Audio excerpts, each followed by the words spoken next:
How's it going today? Thank you again for tuning in to On and Off the Road again. I am out on this beautiful sunny day and had the opportunity to bring out a 2021 Wildcat XX side by side made by Arctic Cat. And this is definitely a full sport machine. If you're not familiar with them, Arctic Cat's a little bit lesser known in the sport side by side world. But this is definitely one of those machines that you can have a lot of fun with, and has the suspension for higher speeds riding, whether you're in the hills or going out on trails. You can also go out and really have a good time out in sand dunes or desert and get some awesome experience out there with lots of suspension. And I'm going to go over some details on that. Um, they are two-seater only, though. So keep that in mind if you're looking for a family sport machine. Unfortunately, Arctic Cat does not make one. Their only one that is really kind of a family machine is a work machine. That's the Prowler Pro Crew, and in the Arctic Cat lineup. These ones actually have a Yamaha power plant in them. They're not an Arctic Cat built engine. It's the same engine used in the YXZ 1000R lineup of the Yamaha sport side-by-sides. Completely different transmission though, so it's just the engine that they share. It is tuned uniquely to the Wildcat XX though, and I'll go into a little bit. I'll show you that, and you'll be able to hear it. They sound different than the YXZ 1000R2 when they start up. So without further ado, I'm going to do the walk around. Here we go. Here is the Wildcat XX.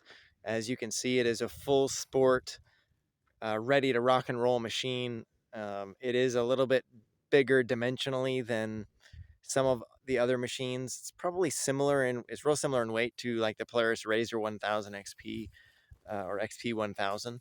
But I'm gonna go around here. You see this one, this particular one comes with rock sliders on it. You can see those substantial shocks down there. They are a piggyback Fox shock that are adjustable. You can see the knob up in there. You get easy access to the clutch.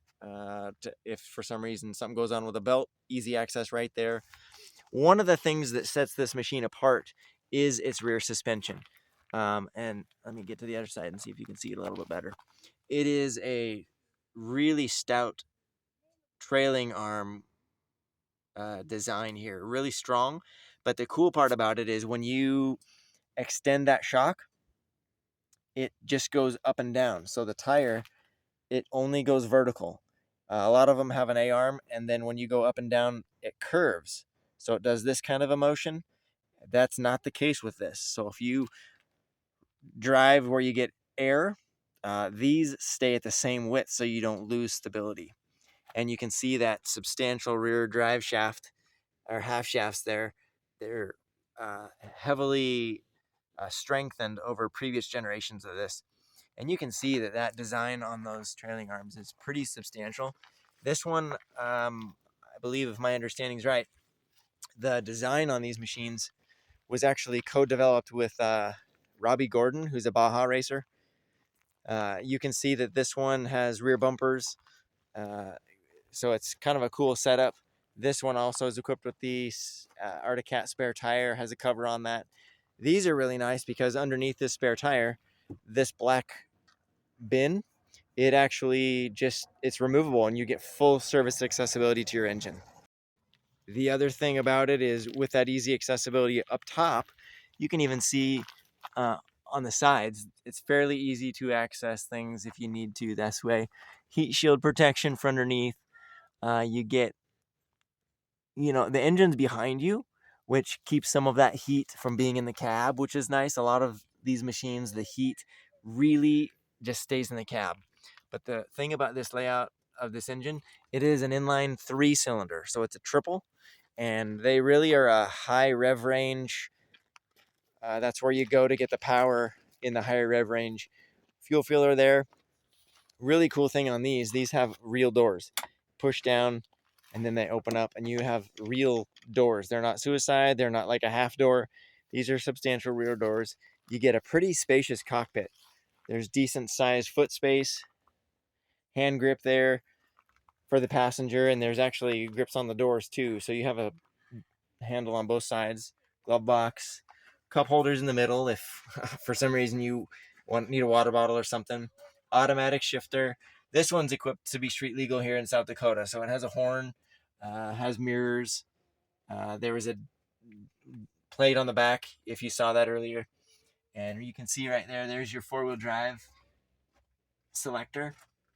You can put it in four-wheel drive and then lock so that it locks the rear. Because in this case, the rear is always locked. The front end then locks when you activate that.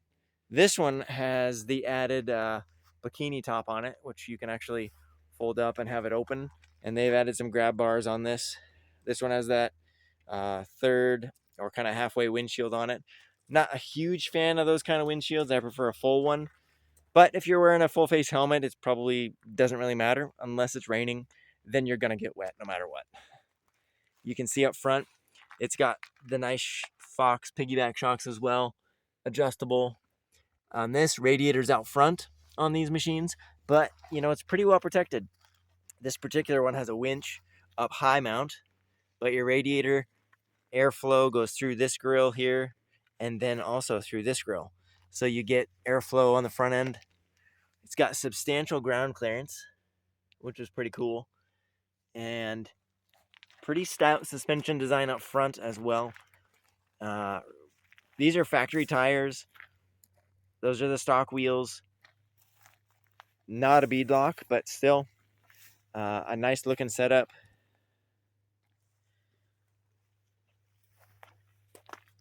And then in the cockpit, open this up. Your winch controls are right there below the light. And the lights work pretty well. I drove it a little bit at dusk last night, and it wasn't bad. So your key is actually down here. Turn that on. Then the gauges come to life. The gauges aren't anything fancy. They're just pretty basic. Left side, you can have it show certain things like your coolant temperature, your voltage, your intake air temp, that sort of thing. And then the other side, you can have your fuel gauge, your odometer. Top, you can have it be your RPMs, a clock. That's all. And on the bottom or below and there in the middle, trip meters, 1 and 2, hour meter, a clock, and then your odometer. So this one's a pretty low mile one. You can see 918 miles. It also has tilt. Your control is right there, and when you do that, it actually, this whole section moves with the gauges and the steering wheel. That all moves together as one. I'm gonna fire this up, and you can listen to this machine go. You can tell it's pretty aggressive sounding.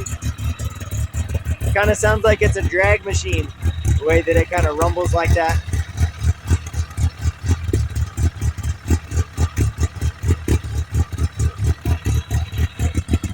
I can tell you in driving it, it's definitely responsive. You can feel that suspension work for you.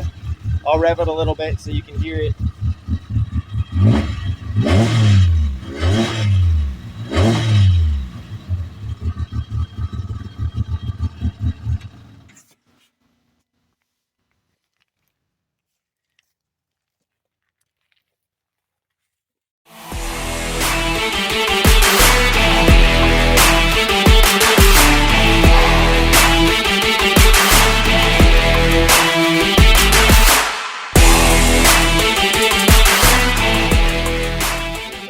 Before I wrap things up, is just starting to kind of its driving manners and hitting it on some gravel roads and running it.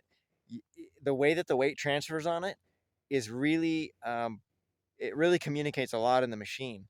I felt like when you get to that place where you can tell when the weight shifts on the machine, it, and then I felt like it made it so you had a lot more control. You knew when that break loose point would be, so you could control the drift if you wanted it to, or if you didn't want it to drift, you knew where that limit was. So I felt like this chassis really communicated to the driver kind of what it was going to do.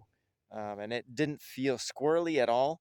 I've driven Razors before, And I don't know. I just felt like this was a lot more communicative to the driver. Now, I will say I'm not in love with the clutch system on this one. I felt like the clutch system activated a little bit faster on the last Razor that I drove. And I've done a few videos on 4-seater and 2-seaters. And the clutch on this one, it's once it's activated, which I feel like it kind of activates at a higher RPM, like 2,500 RPM or something like that, which seems a little bit high, especially if you're trying to go slow. Now, I didn't put it in low range, and I didn't really uh, test that out, or I haven't yet. But that's the one thing that I would say that I don't love is the way the clutch activates. So as far as a full sport machine, now if you're just going to go out in some open terrain or in the desert or on dunes or something, it's totally fine. If you're going to go slow on a trail or something, it might be a little bit frustrating. So just bear that in mind when you're looking at the machines. If you want to go fast and go in open terrain, or you're going to go on trails and just rip it, this would be a great machine for that. Communicates a lot in how you drive, lets you know where its limits are, I felt. So that's just a couple of my takeaways from driving this and walking around it. I do want to thank you for tuning in, and have a great rest of your day. God bless you, and tune in for the next one.